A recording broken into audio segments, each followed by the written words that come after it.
টিভির সামনে খবর দেখছিল, কিন্তু তার হাতে রক্তমাখা একটি ব্যাট ছিল, যা দেখে মনে হচ্ছিল যে এখানে হয়তো বড় কিছু ঘটেছে। ইউকে ভেতরে গিয়ে দেখে যে তার মাথা পুরোপুরি ফেটে গেছে এবং অতিরিক্ত রক্তক্ষরণের কারণে সে মারা গেছে। ঠিক তখনই সেখানে ডিরেক্টর আসেন। তার শরীরে একটি ছুরি গাঁথা ছিল। ইউকে স্বাভাবিকভাবে তাকে জিজ্ঞাসা করে, তুমি কি তোমার কাজ শেষ করেছ?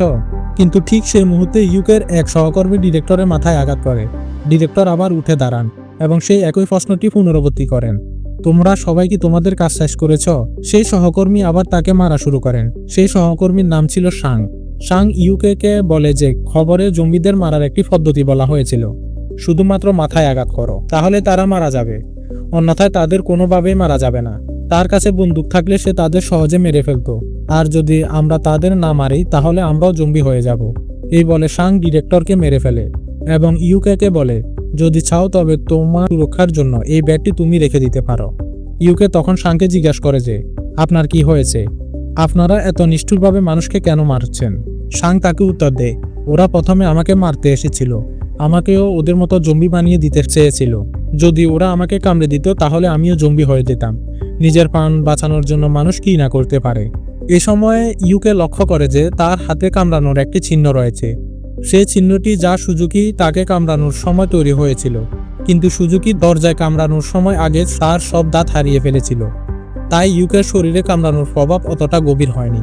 তবে তখনই ইউকে অনুভব করেন যে সাং ধীরে ধীরে জম্বিতে পরিবর্তিত হচ্ছে। ইউকে সাংয়ের পায়ে একটি জম্বির কামড়ানোর চিহ্ন দেখতে পায়, অর্থাৎ কোনো জম্বি আগে তাকে কামড়িয়েছিল। তখন সাং বুঝতে পারে যে সে এখন পুরোপুরি জম্বি হয়ে যাবে। তখন সে নিজেই নিজের জীবন শেষ করে দেয়। এটা দেখে ইউকে খুব ভয় পেয়ে যায়। এই ঘটনাগুলো তার মস্তিষ্কের উপর গভীর প্রভাব ফেলেছিল। কিছুক্ষণ পরে সে মেয়েটি মিথু সেখানে আসে, কিন্তু এখন সেও এক ভয়ঙ্কর জম্বিতে পরিণত হয়েছে। মিথু ইউকে দেখে তার উপর ঝাঁপিয়ে পড়ে, কিন্তু ইউকে কোনোভাবে তার হাত থেকে বেঁচে বাইরে ছুটে ফেলায়। সে সরাসরি রাস্তার দিকে দৌড়াতে শুরু করে। শহরের অবস্থাও খুব একটা ভালো নয়। কিছু লোক অন্যদের উপর হামলা করার জন্য দৌড়াচ্ছে, আবার কিছু লোক নিজেদের প্রাণ বাঁচানোর জন্য পালাচ্ছে। ইউকে যখন ঠিক রাস্তার মাঝখানে আসে তখন দেখতে দেখতে মানুষের ভিড় আরো বাড়তে থাকে। সবাই নিজেদের প্রাণ বাঁচানোর জন্য পালাচ্ছে এবং এখানে বোঝা কঠিন হচ্ছিল যে কে মানুষ আর কে জম্বি। এসব দেখে ইউকে খুব ভয় পেয়ে যায় এবং কোনোভাবে সে জম্বিদের মাঝখান থেকে পালিয়ে যাওয়ার চেষ্টা করে, কিন্তু সে বুঝতে পারছিল না যে শেষ পর্যন্ত সে পালাবে কোথায়। ওদিকে রাস্তায় একজন পুলিশ অফিসার দাঁড়িয়েছিল। ইউকে সঙ্গে সঙ্গে তার দিকে সাহায্যের জন্য দৌড়ায়, কিন্তু কাছে পৌঁছাতে সে জানতে পারে যে সেই পুলিশও আসলে একটি জম্বি।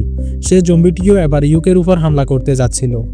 ইউকে কোনোভাবে সেখান থেকে পালানোর চেষ্টা করে, কিন্তু সে জম্বি তার পিছু ছাড়ে না। সেখানে একজন বৃদ্ধকে গাড়িতে আটকে পড়া দেখে। তাকে সাহায্য করার সময় ইউকে হঠাৎ একটি কর্পোরেট স্যুট পরা জম্বি দেখে এবং সেই মুহূর্তে সেখানে নিজের কমিক্স হিরোর মতো নিজের জম্বি মারার পরিকল্পনা করতে শুরু করে, কিন্তু তার সেই কল্পনা দ্রুত ভেঙে যায়। ইউকে পেছনের সিটে বসেছিল এবং হিরোমিন সামনের সিটে। তখনই খবরে দেখানো হচ্ছিল যে ভাইরাস খুব দ্রুত ছড়িয়ে পড়ছে এবং বিজ্ঞানীরা বারবার ভ্যাকসিন আবিষ্কারে ব্যর্থ হচ্ছেন। কয়েকটি বিল্ডিং এ আগুন জ্বলছিল। তখন সে স্যুট পরা লোকটির নাক থেকে রক্তপাত শুরু হয় এবং সে পুরোপুরি জম্বি হয়ে যায়। কিছুক্ষণ আগে তার জ্ঞান ছিল, তাই নিজের রক্ত দেখে সে চিৎকার করে ওঠে এবং ড্রাইভারকে কামড়ে দেয়। সেই মুহূর্তে হিরোমি বুঝতে পারে যে সে লোকটি জম্বি হয়ে গেছে। সে সাথে ইউকের উপর আক্রমণ করে এবং হিরোমি তাকে বাঁচানোর জন্য সব রকম চেষ্টা করে। ড্রাইভারের তখনও কিছুটা জ্ঞান ছিল, তাই সে সঙ্গে সঙ্গে একটি বাটন টিপে পেছনের দরজা খুলে দেয়। ইউকে জোরে লাথি মেরে সে জম্বিকে গাড়ি থেকে বাইরে ফেলে দেয়, কিন্তু জম্বিটি ইউকের পা ধরে রেখেছিল। হিরোমি সামনে থেকে পেছনের দরজা বন্ধ করার চেষ্টা করে, কিন্তু সে সফল হয় না। ইউকে দূরে সরে গেলেও জম্বিটি কোনো একটি বিমের সাথে ধাক্কা খেয়ে দূরে গিয়ে পড়ে এবং একটি বাসের নিচে পড়ে সেখানেই মারা যায়। এভাবে ইউকে এবং হিরোমি বেঁচে যায়, কিন্তু এই সময়ের মধ্যে ড্রাইভারের অবস্থাও খারাপ হতে থাকে। সে ধীরে ধীরে জম্বি হচ্ছিল এবং বারবার বলতে শুরু করেছিল যে জম্বিদের জন্য কোনো ট্রাফিক রুলস হয় না। তার মানসিক অবস্থা বিগড়ে গিয়েছিল এবং সে এলোমেলোভাবে গাড়ি চালাতে শুরু করে। গাড়ির দরজা ভেঙে রাস্তায় পড়তে শুরু করে এবং অনেক যন্ত্রাংশ ভাঙতে থাকে। ড্রাইভার যাতে হিরোমির উপর হামলা করতে না পারে তাই হিরোমি কোনোভাবে পিছনের সিটে সরে যায়। এবার গাড়ি নিজেই এলোমেলোভাবে চলতে শুরু করে এবং তাদের উপর হামলা করে। কিছুটা দূরে যাওয়ার পর জোরে ধাক্কা লাগে এবং গাড়িটি উল্টে যায়। বেশ কয়েকটি চক্কর খাওয়ার পর গাড়িটি অবশেষে থেমে যায়। ধীরে ধীরে তারা এগিয়ে যায় এবং কিছুটা দূরে একটি নিরাপদ স্থানে পৌঁছে যায়।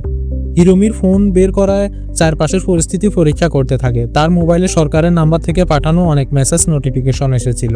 সে বার্তাগুলোর মধ্যে একটাতে লেখা ছিল যে শহরে থাকা যে সমস্ত সার্ভাইভার্স এবং যাদের শরীরে জম্বি ভাইরাসের কোনো সংক্রমণ হয়নি তারা যেন দ্রুত মাউন্টেন ফুজির দিকে চলে যায়। সেখানে আপনাদের জন্য সব ধরনের ব্যবস্থা করা হয়েছে। তারা যখন এই মেসেজটি পড়ছিল ঠিক তখনই হিরোমি ফোন বন্ধ হয়ে যায়, কারণ তার ফোনে একদম চার্জ ছিল না। এখন তারা দুজন হাঁটতে হাঁটতে এক জায়গায় এসে বসে পড়ে এবং সেখান থেকে দূর থেকে মাউন্টেন ফুজি দেখা যাচ্ছিল, কারণ মাউন্টেন ফুজি একটি পাহাড় ছিল। এবার তারা দুজন সিদ্ধান্ত নেয় যে তারা মাউন্টেন ফুজি যাওয়ার জন্য রওনা হবে। তারা এটাও ভাবে যে তারা জঙ্গলের রাস্তা দিয়ে যাবে, কারণ মূল রাস্তা তাদের জন্য খুব বিপজ্জনক হতে পারে। তাই এবার তারা জঙ্গলের রাস্তার দিকে এগোতে শুরু করে। কয়েক ঘন্টা হাঁটার পর দেখতে দেখতে সন্ধ্যা হয়ে যায়, চারদিকে অন্ধকার নেমে আসে।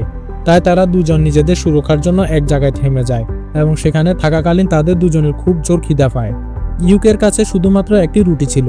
ইউকে তখন সেই রুটির অর্ধেকটি হিরোমিকে দিয়ে দেয়। হিরোমি খুশি হয়, তাকে মন থেকে ধন্যবাদ জানায়, কিন্তু ততক্ষণে তারা দুজনে একে অপরের নাম জানতো না। তাই হিরোমি ইউকিকে নিজের নাম জানায় এবং তার নাম জিজ্ঞাসা করে। ইউকে তখন জানায় যে তার নাম ইউকে অর্থাৎ হিরো। সে এটাও বলে যে তার নামের অর্থ হিরো হলেও আসল জীবনে সে একটা ভীতু।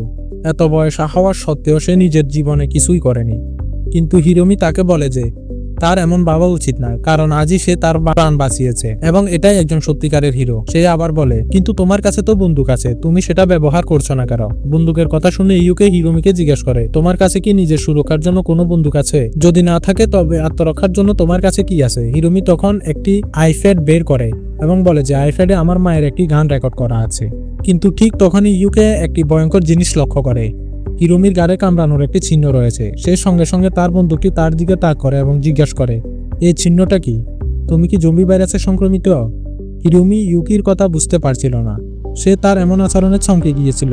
কিন্তু যখন ইউকে সেই কামড়ানোর চিহ্ন সম্পর্কে জিজ্ঞাসা করে তখন সে একটি হাসি দেয় এবং বলে, এই বিষয়ে তোমার সন্দেহ দূর হয়ে যাবে।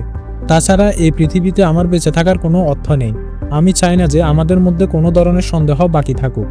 কিন্তু হিরোমির এই কথাগুলো শুনে ইউকে নিজের ভুল বুঝতে পারে। সে হিরোমিকে বলে যে তার একদম চিন্তা করার দরকার নেই, সে সব সময় তার সাথে থাকবে। সে যেমনই হোক না কেন হিরোমিকে পাহাড় পর্যন্ত নিয়ে যাবে। সেখানে পৌঁছানোর পর তারা দুজনে নিরাপদে থাকবে।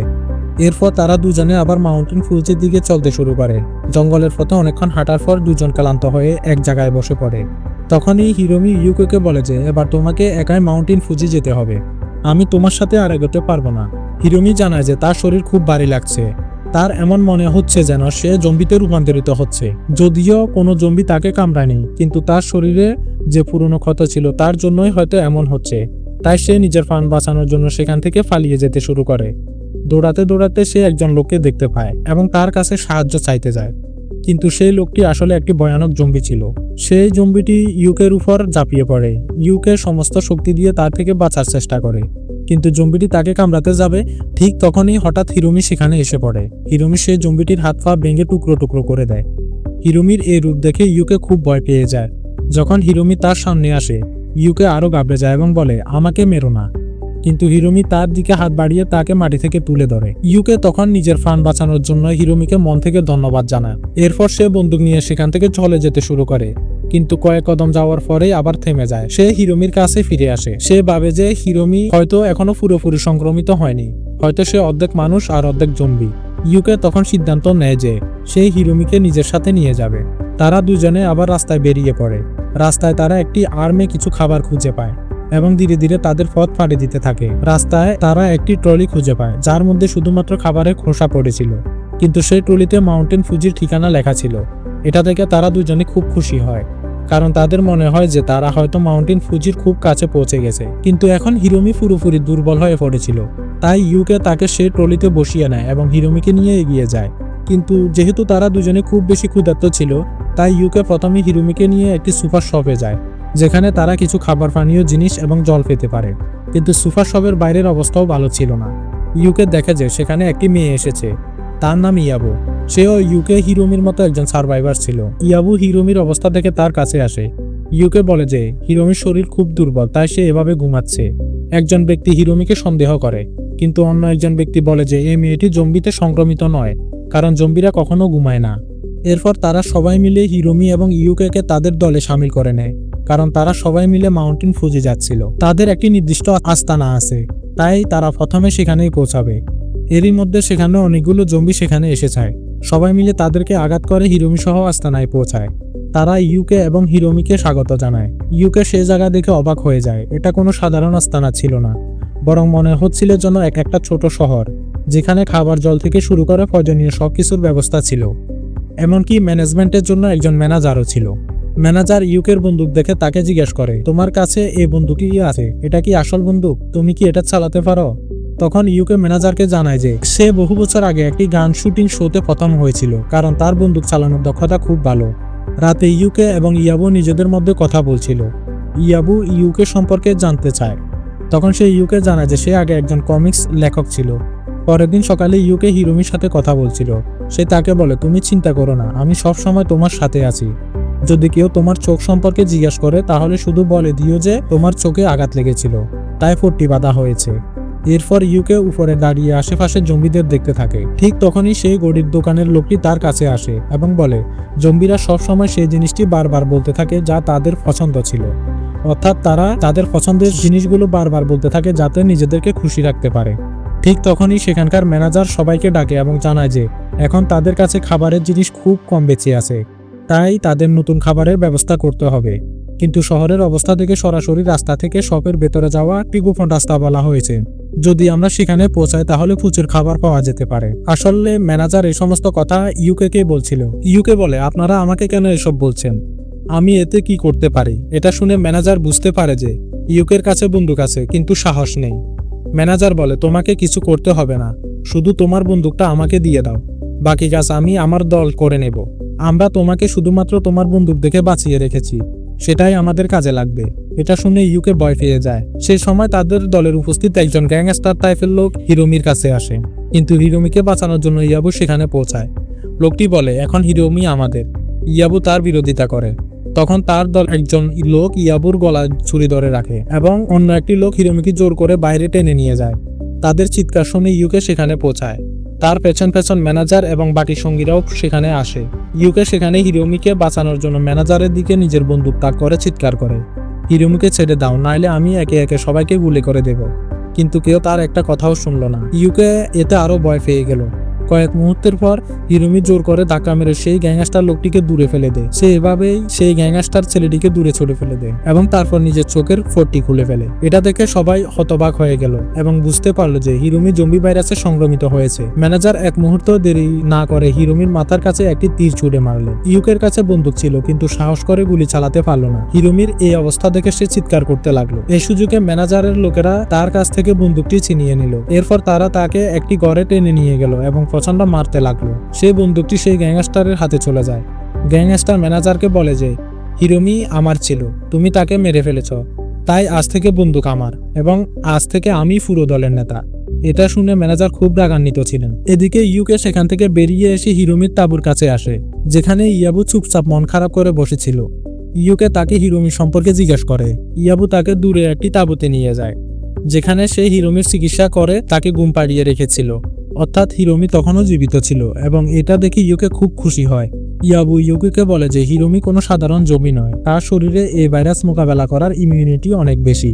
এমনকি জম্বি হওয়া সত্ত্বেও সে মস্তিষ্কের নির্দেশে সাধারণ কাজ করছে। ইউকে অবাক হয়ে জিজ্ঞেস করে, তুমি এসব কিভাবে জানো? ইয়াবু জানায় যে সে বহু বছর ধরে একটি হাসপাতালে নার্স ছিল। যখন জম্বি ভাইরাস ছড়িয়ে পড়ে তখন সে নিজের পোশাক ছেড়ে পালিয়ে এসে নিজের প্রাণ বাঁচায় এবং এখন তার কীর্তিকর্মের জন্য তার খুব অনুশোচনা হয়। সে যে কোনো মূল্যে হিরোমিকে বাঁচাতে চাইছিল এবং সে আপ্রাণ চেষ্টা করছে। এরপর ইয়াবু ইউকে একটি খুব গুরুত্বপূর্ণ কথা বলে, যেহেতু হিরোমি জম্বি হওয়ার পরেও এত শান্ত আছে এবং তার শরীর স্বাভাবিকভাবে কাজ করছে, তাই সম্ভবত আমরা হিরোমির রক্ত থেকে কোনো ভ্যাকসিন তৈরি করতে পারি। ইউকে তখন ইয়াবুকে বলে, ইয়াবু, আমি তোমার থেকেও বেশি অপরাধ বোধ ভুগছি। আমি এত অকর্মণ্য মানুষ যে বন্দুক থাকা সত্ত্বেও কখনো এটি সঠিকভাবে ব্যবহার করতে পারিনি। কিন্তু এখন যখন আমি একটি দলে সামিল হয়ে গেছি তখন অন্তত আমি তাদের সাথে মিলেমিশে কাজ করার চেষ্টা করব। আমি বেসমেন্টে গিয়ে তাদের সাথে খাবার আনতে যাচ্ছি, ততক্ষণে তুমি প্লিজ হিরোমির খেয়াল রাখো। এরপর ইউকে সেই গ্যাংস্টার দলে সামিল হয়ে যায়। ম্যানেজারের কাছে যে বল্লমটি ছিল গ্যাংস্টারের একজন লোক সেটি ছিনিয়ে নেয়। তারা বিল্ডিং এর অন্যদিকের ছাদ থেকে নিচে নামেন। দলের সদস্যরা উপর থেকে আওয়াজ করে জম্বিদের মনোযোগ আকর্ষণ করছিল। এই সুযোগের সদ্ব্যবহার করে ইউকে এবং বাকি লোকেরা বেসমেন্টে পৌঁছাতে সফল হয়। তারা একটি টর্চের আলোয় ম্যাপ দেখিয়ে এগিয়ে যাচ্ছিল, কিন্তু তখনই হঠাৎ বেসমেন্টের আলো জ্বলে ওঠে এবং তারা দেখে যে তারা একটি সুপার শপের ভেতরে পৌঁছে গেছে। যেখানে প্রচুর খাবার রাখা ছিল। এটা দেখে সবাই খুব খুশি হয়, কিন্তু ঠিক সেই সময় সেখানে লাউড স্পিকারগুলোতে কোনো গান বাজতে শুরু করে। সবাই দুশ্চিন্তা পড়ে যায় এবং ভাবতে শুরু করে যে এখানে গান কে বাজাচ্ছে। তখনই লক্ষ্য করে যে ম্যানেজার তাদের সাথে নেই এবং সে প্রতিশোধ নেওয়ার জন্য এসব করছে। লাউড স্পিকারগুলোতে গান শুনে একটি ভয়ানক জম্বি সেখানে চলে আসে এবং সে দলের একজন সদস্যদের উপর হামলা করে। গ্যাংস্টার সেই জম্বিকে গুলি করে মেরে ফেলে এবং খুশি হয়, কিন্তু আরও অনেক জম্বি সুপার শপের দিকে দৌড়ে আসছিল এবং সবাই সেখান থেকে পালানোর চেষ্টা করতে শুরু করে। যে রাস্তা দিয়ে তারা বেসমেন্ট থেকে পালাবে সেখানেও মিউজিক বাজছিল এবং মিউজিক শুনে জম্বিরা সেখানেও পৌঁছে যায়। তখন জম্বিরা গ্যাংস্টারকে ধরতে শুরু করে, কিন্তু সে নিজে বাঁচার জন্য তার নিজের দলের সদস্যদের জম্বির দিকে ধাক্কা মেরে দেয় এবং বাকি লোকেরা আলাদা রাস্তা দিয়ে পালিয়ে যায়। এদিকে কন্ট্রোল রুমে ম্যানেজার এসব দেখছিলেন এবং খুব মজা পাচ্ছিলেন। আরও বেশি মজা পাওয়ার জন্য তিনি আরও অনেক স্পিকারে সেই একই গান চালিয়ে দিলেন। একটি শক্তিশালী জম্বি সেই গানে খুব উৎসাহিত হয়ে লাফাতে লাফাতে সরাসরি হিরোমির তাঁবুর দিকে এসে পড়ে। তাঁবুতে থাকা বাকি লোকগুলোকে একে একে আক্রমণ করতে শুরু করে। ঠিক সেই মুহূর্তে একটি জম্বি গ্যাংস্টারের উপর হামলা করে এবং গ্যাংস্টারের হাত থেকে সেই বন্দুকটি নিচে পড়ে যায়। অন্যদিকে ইউকে জম্বিদের থেকে বাঁচার জন্য সুপার শপের একটি ছোট ঘরে লুকিয়ে পড়ে। সে ভেতর থেকে দেখে যে সুপার শপের ভেতরে অনেক জম্বি এসে গেছে। অপরদিকে ততক্ষণে তাঁবুতে ইয়াবু আর হিরোমি ছাড়া বাকি সবাই জম্বিতে পরিণত হয়ে গেছে। তখনই মেঝেতে পড়ে থাকা একটি ওয়াকিটকি থেকে ইয়াবুর আওয়াজ আসে। ইয়াবু সাহায্য চাইছিল। যদি কেউ আমাদের শুনতে পাচ্ছ তাহলে আমাদের সাহায্য করো, একটি জম্বি আমাদের উপর পড়েছে। সে বারবার তাদের বাঁচানোর জন্য বাইরে যেতে চায়, কিন্তু কল্পনায় তার মনে হয় যে বাইরে গেলে জম্বিরা তাকে মেরে ফেলবে। কিছুক্ষণ এরকম দ্বিধাগ্রস্ত থাকার পর সে হিরোর মতো চিৎকার করে বাইরে বেরিয়ে আসে এবং ভাগ্যক্রমে সেখানে কোনো জম্বি ছিল না।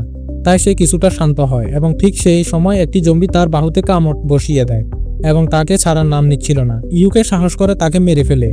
তখন সে দেখে যে তার কবজিতে সেই গড়িগুলো ছিল, গড়িওয়ালা তাকে উপহার দিয়েছিল, তাই সে এবারও বেঁচে যায়। ইউকে ওয়াকিটকি তুলে বলে, ভয় পেও না, আমি এখনই আসছি, আমি তোমাদের বাঁচিয়ে আনবো।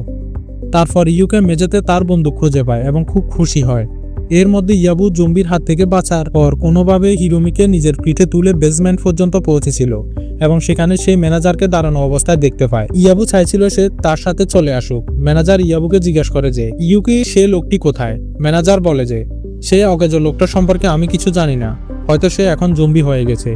যদি তুমি চাও তবে একা আসতে পারো এবং সেই হিরোমিকে এখানে ছেড়ে চলেও যেতে পারো। ইয়াবু এতে রাজি হয় না।